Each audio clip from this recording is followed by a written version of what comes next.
मैं शुरू से ही बहुत ज़्यादा इमोशनल रही हूँ अपने रिश्तों को सँभालने में भी और घर का टेक केयर करने में भी। शुरू से जो मेरा सबसे ज़्यादा वीक पॉइंट भी बोल सकते हो वो अपना इमोशनल नेचर रहा है। लोगों ने इसका बहुत फ़ायदा भी उठाया है और मैंने जीवन में बहुत सारे धोखे भी खाए हैं।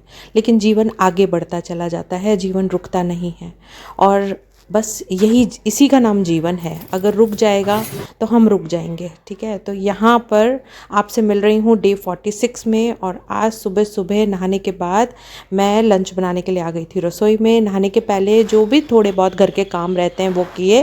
गाय की रोटियाँ पॉलीथिन में डाली, जिससे जो मेड आती है उसको दे देती हूँ, वो डाल देती है गाय को। और उसके अलावा कचरे वाला आ गया था तो वो दिया।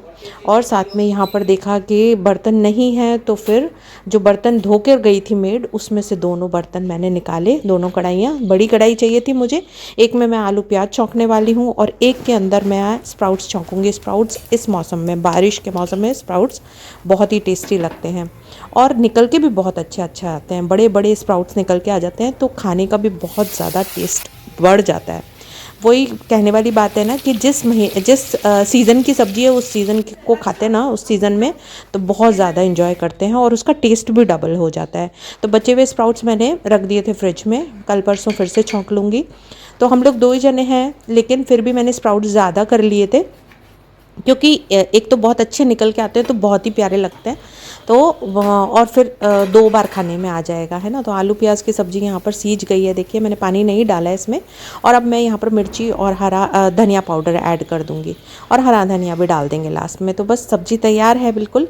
लंच बॉक्स की तैयारी सबसे पहले करनी होती है, जैसा कि आप लोगों को पता ही है, आप लोग मेरे वीडियो कंटिन्यू देख रहे हो।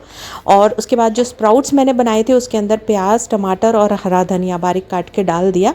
ये बिल्कुल मैं अपनी मम्मी के स्टाइल में स्प्राउट्स बनाती हूँ, मुझे उन्हीं के हाथ के पसंद आते थे, इसीलिए उन्हीं के हाथ का टेस्ट मुझे स्प्राउट्स का पसंद आता है। नमक और हल्दी डालकर और थोड़ी सी मिर्ची डालकर हल्का सा सिजा लेती हूँ, ज़्यादा नहीं सिजाती हूँ, हल्का। उसका क्रंचीनेस मुझे बहुत अच्छा लगता है।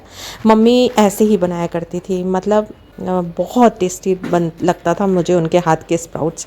और आज ही मेरी भतीजी पूछ रही थी कि ना आपको याद है क्या बुआ, माँ दादी कैसे बनाती थी। तो हाँ, वाकई में याद है। माँ की तो हर चीज़ याद रहती है ना। माँ चली जाती है शायद लेकिन उसकी यादें हमारे मन में हरदम के लिए रह जाती है, हरदम के लिए रह जाती है।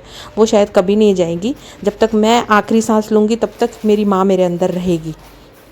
तो यहाँ पर मैंने फुलके जितने भी बनाए थे सबको कैसरोल में डाल दिया और इनका फटाफट से टिफ़िन लगा दिया क्योंकि इनका टाइम हो जाता है। बस मेरा यही टेंशन रहता है कि अगर मैं इनको टाइम से नहीं भेज पाती हूँ ना तो मैं बहुत ज़्यादा टेंशन में आ जाती हूँ।